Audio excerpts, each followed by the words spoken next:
The crowds came in record numbers and filled stadiums across the nation.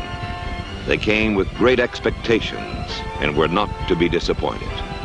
For this was the beginning of a new decade, new rivalries, the first year of the merger between AFL and NFL. But above all, it was professional football, the sport with the flash, dash, and thrills custom made for the new America, the now America.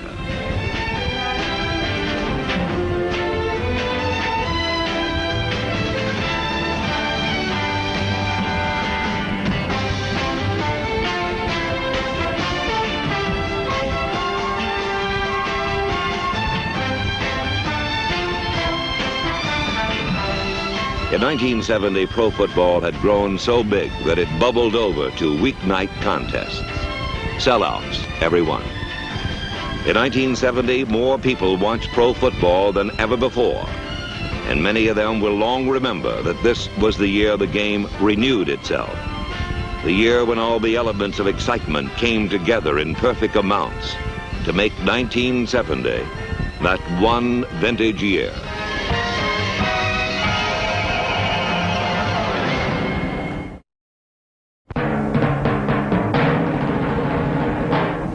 I love a challenge, and if anyone can bring it out of me, then Terry Hanratty can. He's a top-notch quarterback. I feel right now that I'm the #1 quarterback for Steelers. I don't think there is a #1 quarterback. In Pittsburgh, the rivalry between the Terrys, Bradshaw and Hanratty, was a friendly one. But it was rookie Terry Bradshaw who opened the season at quarterback, and he found it tougher than it looked.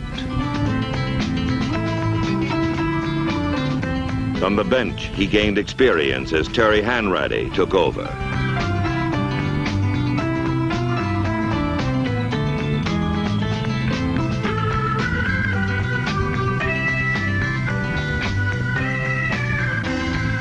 But in the end, they alternated, the friendly rivalry unsettled. And in the end, the Steelers were the real winner.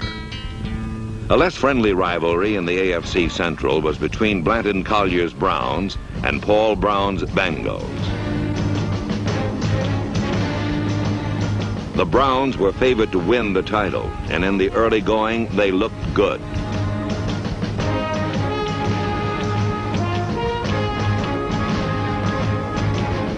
Their win over the Bengals came as no surprise.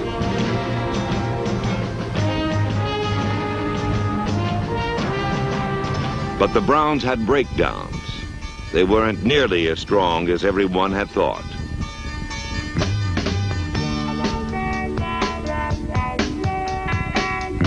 And before long, people were looking toward Cincinnati, where strange things were on the loose.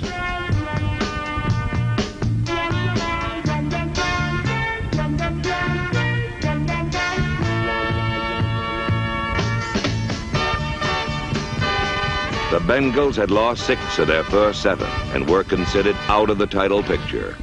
But suddenly they regrouped and began to devastate everything in sight.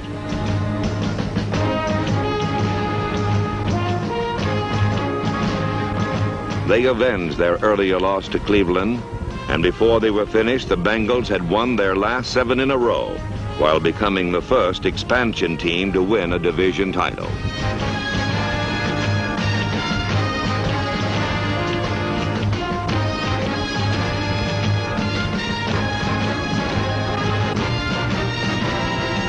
So while Cleveland ended the season in mud and misery, the Bengals carried coach Paul Brown into the playoffs.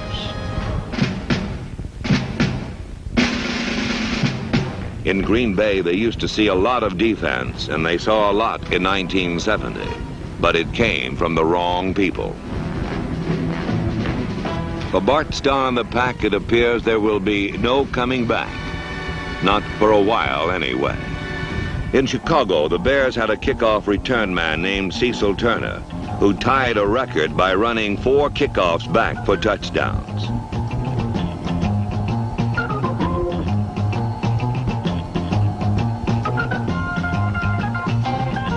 The Bears also had Dick Gordon, and he led the NFC in receiving.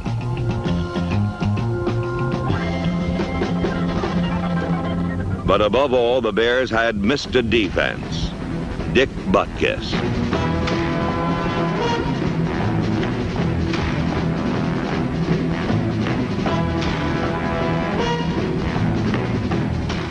And despite all that, the Bears lacked one thing, and that was a winning record.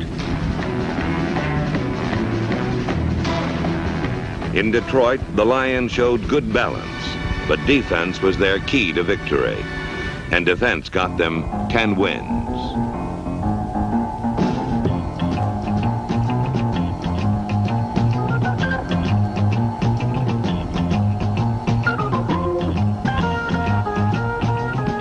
Although 10 victories was enough to gain them a playoff spot, it wasn't enough to win the NFC Central, where the Purple People Beaters from Minnesota were the ultimate in defense.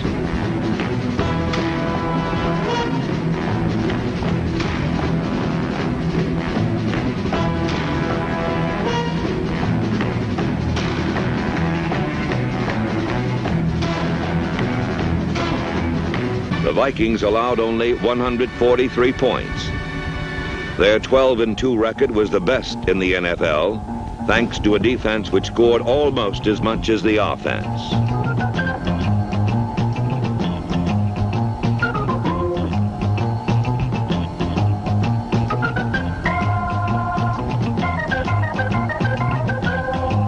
While the NFC Central was the stronghold of crunch and crush in 1970, there were sounds of thunder heard throughout the league.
The miracle men of the AFC West resided in Oakland.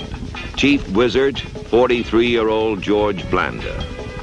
The Raiders were unbeaten in their division, as against San Diego, Blanda kicked the winning field goal with 4 seconds remaining. Exit Chargers. The Denver Broncos, with a hard-nosed defense and a good offense, won their first 3 and led the division.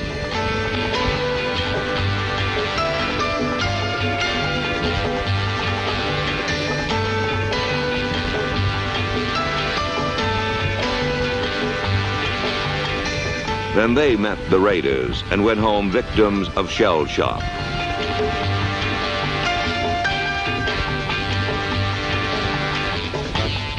In Denver, it was George again, when with time almost gone and Oakland trailing, he threw for the winning touchdown. Exit Broncos. And it was the perils of George Blanda again when Oakland trailed the Browns with less than a minute. His pass tied it at 20.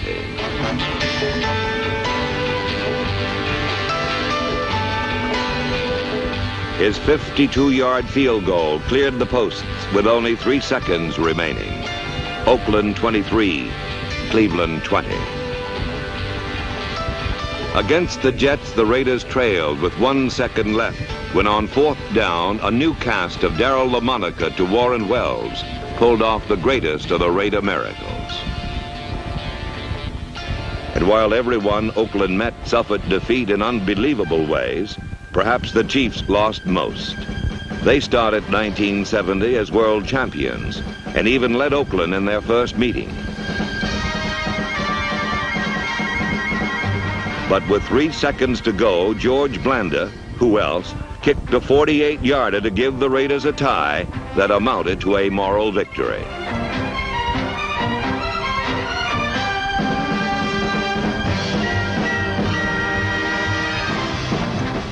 And when the two teams met in the game that decided the AFC West title, the Chiefs played as if they knew they were doomed.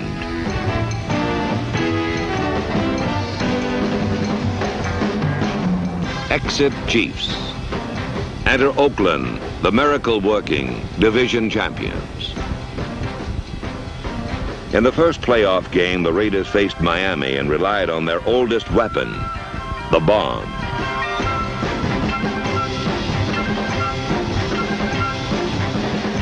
They downed the Dolphins 21-14 and headed for the AFC Championship.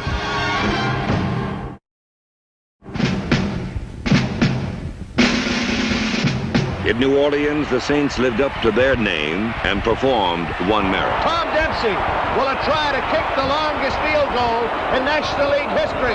They're sending him on with 2 seconds left. Scarpetti will hold. Dempsey will have to kick one 62 yards to win the ball game. Holy daylight, I've seen them all, but this is the most exciting moment in Saint history. Here's the snap. The ball is down. Dempsey kicks. It's on the way. It is good. It's good. It's good. The Saints have won. The Saints have won. The stadium is wild. Dempsey is being mobbed. The time has run out. The Saints have won 19-17. Dempsey with a 63-yard field goal. The longest field goal in the history of the National League. In Los Angeles, the Rams were older but seemingly tougher.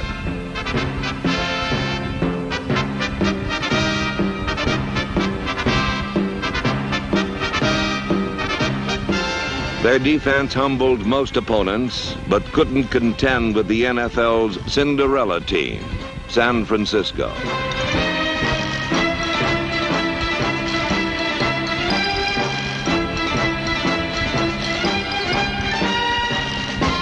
After falling under the 49ers' spell, the Rams lost momentum and found one obstacle insurmountable.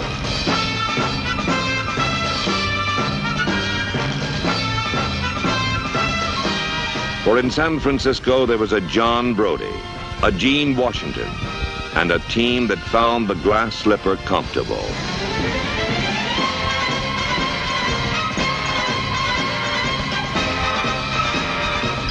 For the 49ers, it was their first championship shot, and they cast a wary eye at the thought of losing it. Everyone seemed to try a little harder.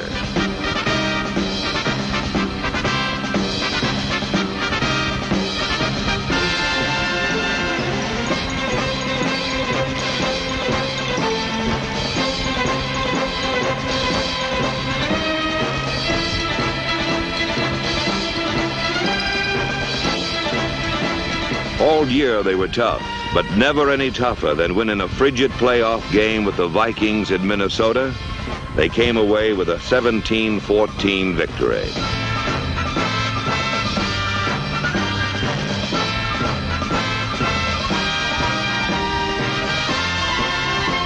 The 49ers then picked up their coach and packed for home and the NFC Championship.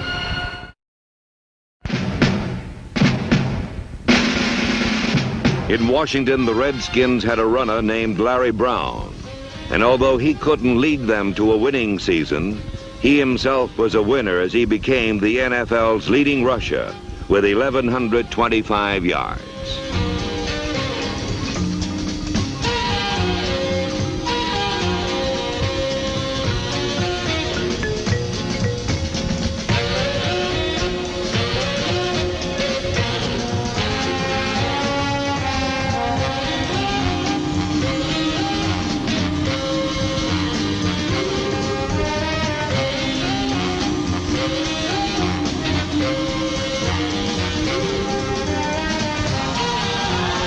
St. Louis had MacArthur Lane, and behind his powerful style, the Cardinals led in the NFC East.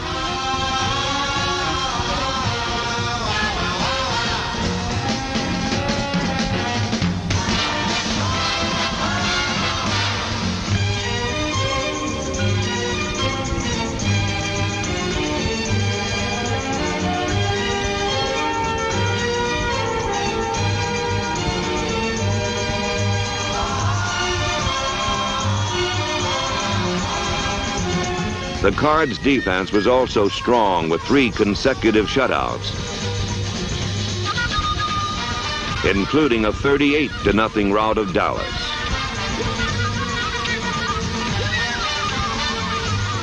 But St. Louis didn't win the title because they couldn't beat the Giants. Twice, New York walloped the Cardinals.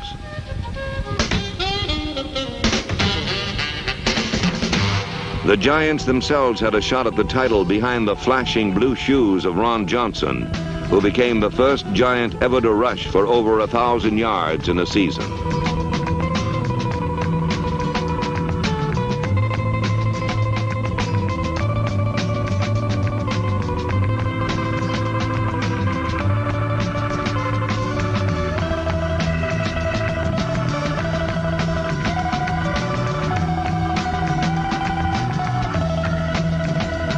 But despite Johnson, the Giants weren't able to withstand the late-season charge of the Cowboys. In the early going, Dallas was crushed by the Vikings, 54-13. They were trampled by St. Louis, 38-0.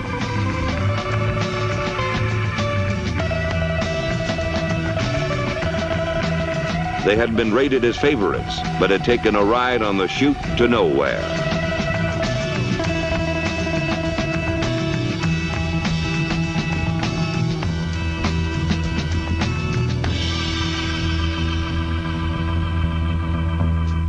Then came the light, and doomsday was everywhere.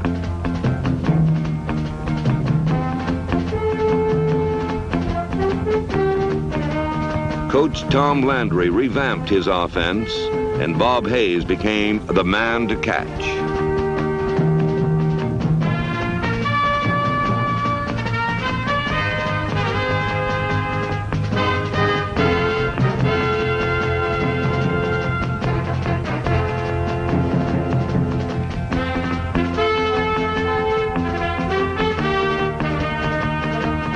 But the Cowboys had yet another prize, and running back Dwayne Thomas gave them a double-barreled offense.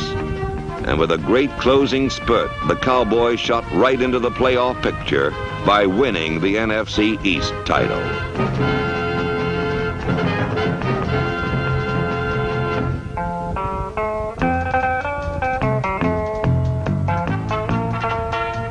Against the Lions, Dallas scored only 5 points.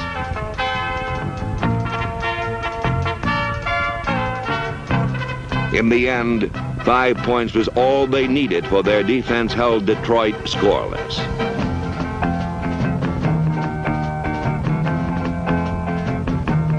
Now Dallas was in the NFC Championship at San Francisco. And finally, the Cowboys proved they could win the big one.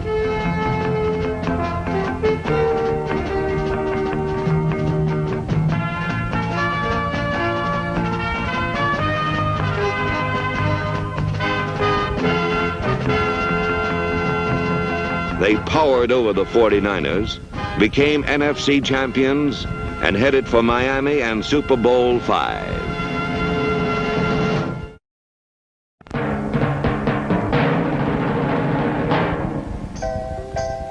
In Boston, it used to be fun being a quarterback.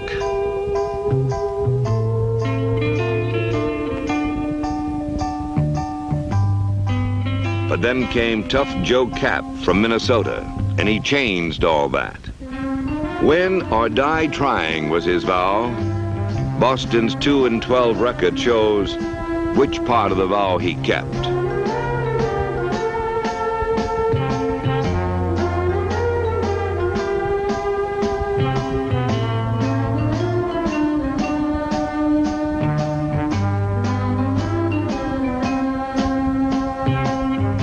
Which leaves one question. Why would anyone want to be a quarterback in Boston? Perhaps Jim Plunkett knows. In Buffalo, rookie Dennis Shaw became the 13th quarterback in 2 years, and he was superb. He finished third in the conference in passing.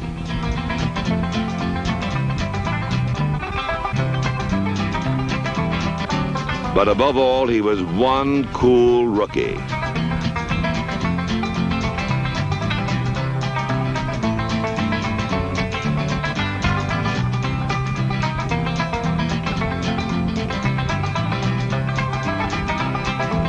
In 1970, Dennis Shaw proved that, barring injury, Buffalo's quarterback problems are over.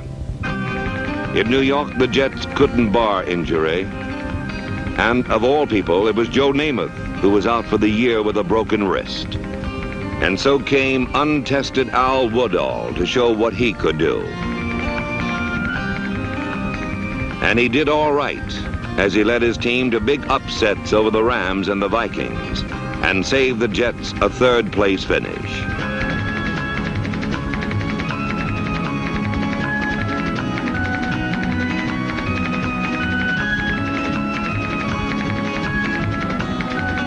In Miami, new coach Don Shula had Bob Greasy, the scrambling man extraordinary.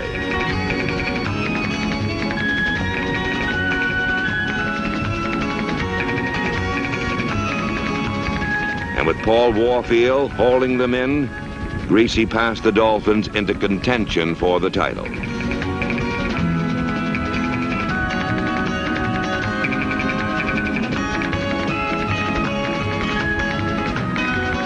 He could afford to smile. But then his scrambling caught up with him. The Dolphins lost 3 straight. The smiles were gone. But Bob Greasy came back and led the Dolphins to a 10-4 record and a playoff spot, which wasn't bad for a young expansion team. In Baltimore, they had it all. A new but knowledgeable coach in Don McCafferty, and a Rock of Gibraltar defense that broke other teams under a withering rush.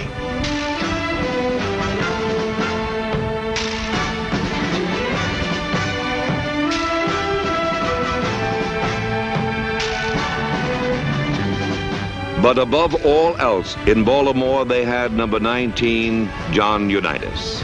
And he led the Colts to an 11-2-1 record. They won their division going away.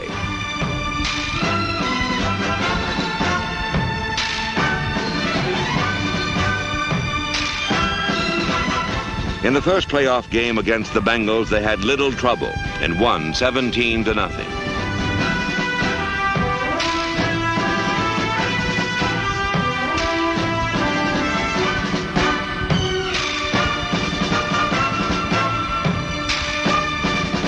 Against the Raiders in the AFC Championship, they had a tougher time, but won 27-17.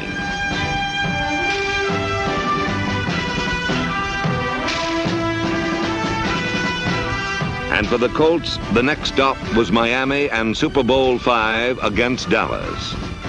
Both teams had things to prove, and both played a tough game. The winner in the 1970 season's championship was still in doubt with only 9 seconds remaining. And then rookie Jim O'Brien's field goal put an end to 1970. The Baltimore Colts were world champions.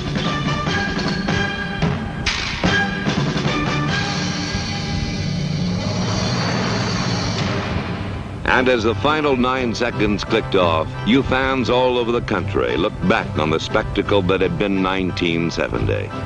There had been excitement and thrills, incredible plays, and unexpected successes. You'd seen the beginnings of new stars and the fading of old ones. You'd seen expansion teams grow up and new rivalries flourish. You'd seen triumph and defeat. You'd seen the vast spectrum of the elements of professional football come together in a perfect rainbow blend to make 1970 the greatest year ever.